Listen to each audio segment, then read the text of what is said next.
Bismillahirrahmanirrahim. Assalamualaikum warahmatullahi wabarakatuh. Apa khabar semua? Saya harap semua berada dalam keadaan sihat ya. Dalam bulan Syawal ni, hari-hari rasa nak makan kan? Tapi makan-makan juga. Kesihatan kenalah jaga. Dengan badan yang sihat, barulah kita boleh beribadah kepada Allah dan mengikuti sunnah Rasulullah SAW. Menyebut tentang Rasulullah ni, sahabat-sahabat tahu tak dalam suasana apakah Rasulullah SAW dilantik? Sahabat-sahabat tahu tak Rasulullah dilantik ketika masyarakat berada dalam keadaan jahiliah? Masyarakat Arab ketika itu banyak melakukan cara hidup yang amat bertentangan dengan Islam. Sebagai contoh, berjudi, membunuh, berzina dan pelbagai lagi akhlak buruk yang mereka lakukan. Ya Allah, dahsyat kan? Syukurlah kita tidak dilahirkan pada zaman itu. Kita kena bersyukur kepada Allah. Kawan-kawan tahu tak kerana apa? Kerana Allah telah utuskan Nabi Muhammad SAW sebagai Nabi kita yang terakhir. Kawan-kawan tahu tak apa maksud Rasulullah? Rasulullah bermaksud utusan Allah kepada kita untuk membimbing dan memberi contoh serta teladan kepada kita dan seluruh umat Islam yang lain. Sebagaimana firman Allah dalam surah Al-Qalam ayat 4. A'udzu billahi minasyaitonir rajim. Wa innaka la'ala khuluqin 'azim. Shadaqallahul 'azim. Yang bermaksud dan bahawa sesungguhnya engkau mempunyai akhlak yang sangat mulia. Sahabat-sahabat tahu tak Rasulullah mempunyai akhlak yang sangat mulia sebagaimana dalam sebuah hadis Anas bin Malik radhiyallahu anhu. Beliau berkata, ketika kami di masjid bersama Rasulullah, tiba-tiba datang seorang Arab Badui dan berdiri lalu kencing di masjid. Kami para sahabat lalu marah dan menggertaknya. Namun Rasulullah SAW tetap bersabar dan bersabda, janganlah kamu memutuskannya, biarkan dia selesai membuang air kecil terlebih dahulu.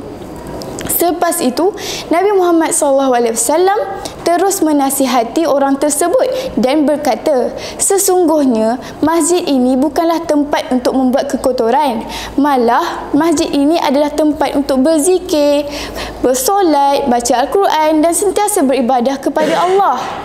Setelah itu, Rasulullah SAW memerintahkan salah seorang sahabat baginda untuk mengambil sebaldi air dan menyiram air kencing tersebut. Hadis riwayat Muslim.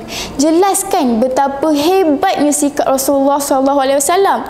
Baginda menangani Allahu Akbar, Allahumma salli ala Sayyidina Muhammad. Maafkan saya, terujunya saya nak cerita pasal Rasulullah ni sampai saya tersasa-sasa cakap. Ya Allah, baginda menangani orang-orang yang jahil ni dengan cara yang lemah lembut, tidak berlaku kasar walau sekali pun.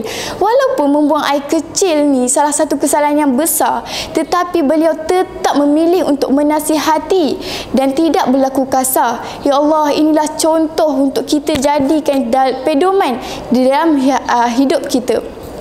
Sebagaimana firman Allah dalam surah Al-Ahzab ayat 21. A'udzu billahi minasyaitonir rajim. Laqad kana lakum fi Rasulillahi uswatun hasanah. Dan bermaksud terdapat contoh teladan di dalam diri Rasulullah SAW. Oleh itu, marilah kita sama-sama mencontohi sikap Rasulullah SAW seperti pemaaf, jujur dan amanah. Korang tahu tak apakah di sebalik sifat pemaaf Rasulullah? Apakah peristiwanya? Jom kita kupas. Sifat pemaaf Rasulullah boleh dibuktikan dengan peristiwa Rasulullah pernah berdakwah di Taif. Dan dibaling batu sehingga tercedera, tetapi Rasulullah tidak terlintas pun untuk membalasnya walaupun malaikat sudah menawarkan untuk menjatuhkan gunung ke atas penduduk tersebut. Akhir sekali ya, ingatlah kawan-kawan, Rasulullah pernah bersabda di dalam sebuah hadis, yang terbaik di antara kalian adalah yang terbaik akhlaknya. Hadis riwayat Ahmad. Jadi pesan saya kepada kalian semua, berakhlak dengan akhlak yang mulia, hidup pasti berjaya. Ingatlah ya. Sekian, terima kasih. Assalamualaikum warahmatullahi wabarakatuh.